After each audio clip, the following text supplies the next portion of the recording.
Hi, let's talk about AI learning via backpropagation. But first, let us see two common forms of learning, supervised and unsupervised learning. Let's say we have collected a bunch of data called training data, which could have come from any domain such as image, audio, text, etc. If the data is represented by these squares and we know the color or label of each square, then we can apply supervised learning to classify a random square, that is, whether it belongs to the red or green class. If we learn a linear classifier, then we learn a straight line boundary that best separates the two classes. After learning completes, it is possible that the best line that we have learned still misclassifies some samples. Hence, we can try to learn a nonlinear classifier, that is, a curved boundary that best separates the two classes.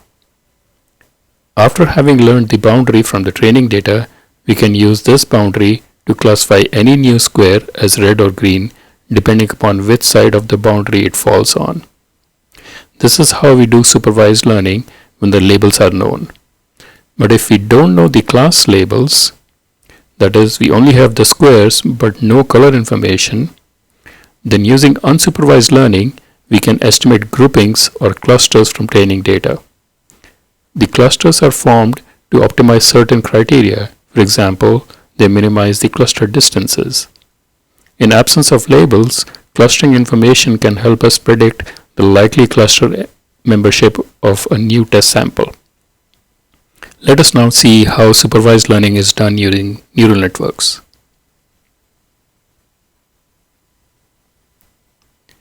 Let us say we have created a neural network with a few layers such as a flatten, linear, activation, and softmax layer. During neural network training, we use the training samples or squares as input and the corresponding color as the output. After training, we want the neural network to correctly predict the class of a new test square, that is, whether it belongs to the red or green class. Let us assume our input data sample is a 9-pixel image arranged in a 3x3 grid layout. That is, it's a matrix with pixel values ranging from 0 to 255. When this input goes through the flatten layer, the pixels are reorganized from a 2D to a 1D layout. That is, a vector of length 9 elements. Next, this vector goes through the linear layer, which we designed to take in a 9-length vector and generate a 2-length vector. To do this, the linear layer has two vectors of 9 length each, as shown in the two red numbered columns, and each containing 9 numbers. These are the 18 learnable weights that the neural network learns during training phase. Each 9-length vector is multiplied element-wise with the flattened input vector to generate a 9-length output shown as black number column, which is then summed to generate a single number. Using two 9-length vectors, this element-wise multiplication and sum gives us a 2-length output. If we had chosen to add bias, then we would learn two additional parameters, one each to be added to the summed outputs. Since this linear layer multiplies each input element with each weight element, it is also known as fully connected layer. Thus, the input vector length and the choice of number of linear layer inputs affects the number of parameters that the neural network has to learn from training data.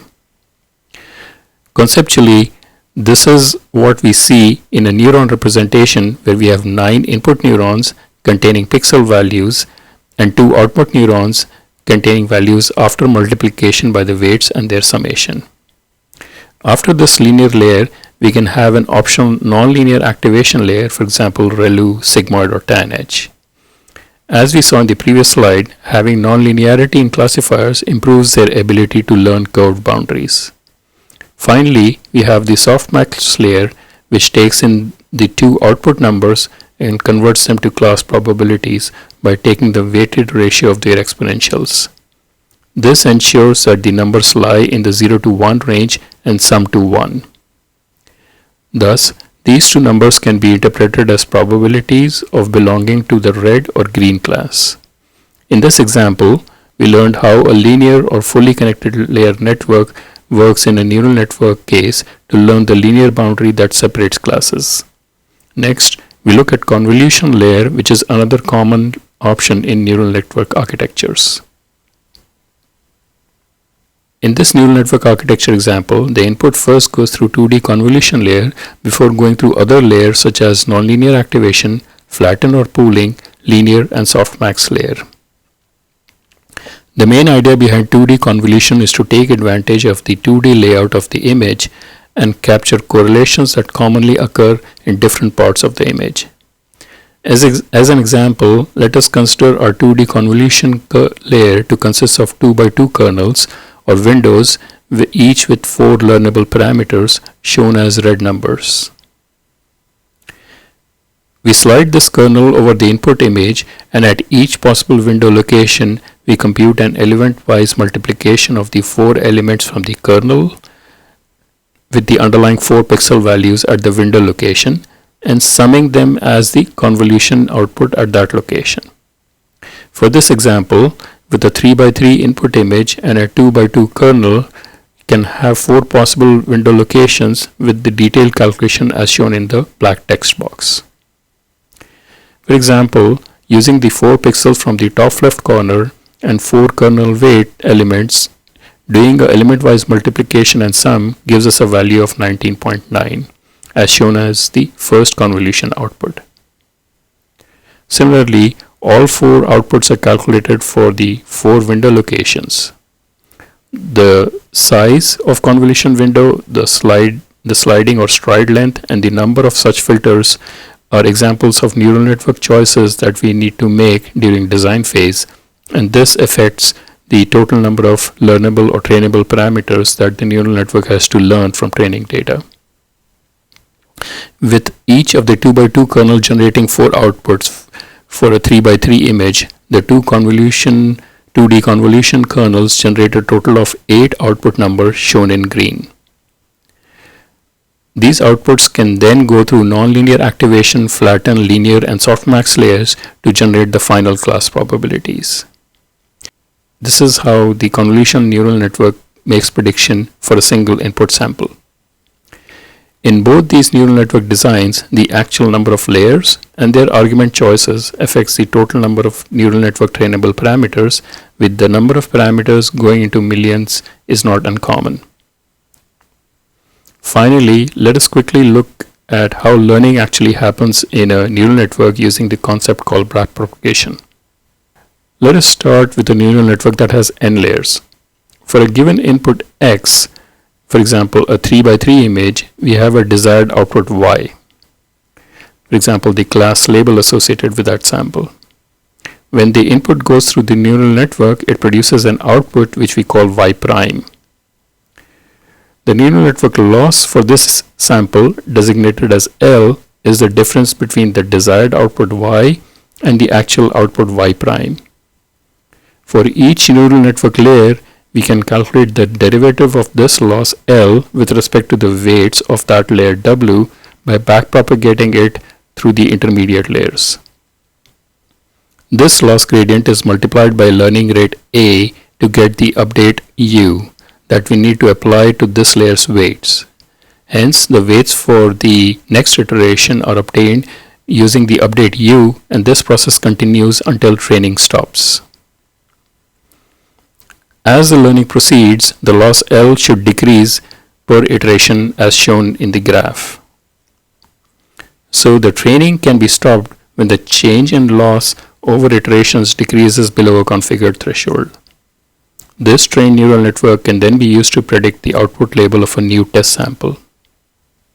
Since the gradients are calculated for weights in every layer, the training time depends on the total number of learnable parameters in the neural network as well as the number of training samples. So instead of using all the training samples at once, the input training data is typically split into batches and learning happens using loss per batch for efficiency and generalization reasons. The learning rate A is chosen to be large enough to make meaningful updates but small enough to prevent oscillatory behavior during learning. Hence, typically the neural network goes through the full set of training data multiple times for better results. Next, let us see numerical examples of backpropagation in action. Consider a simple two-neuron network with the input neuron containing value, also called activation, x. This input neuron is multiplied by weight w to generate value or activation y prime for the output neuron. The loss L for this simple network is calculated as y prime minus y squared.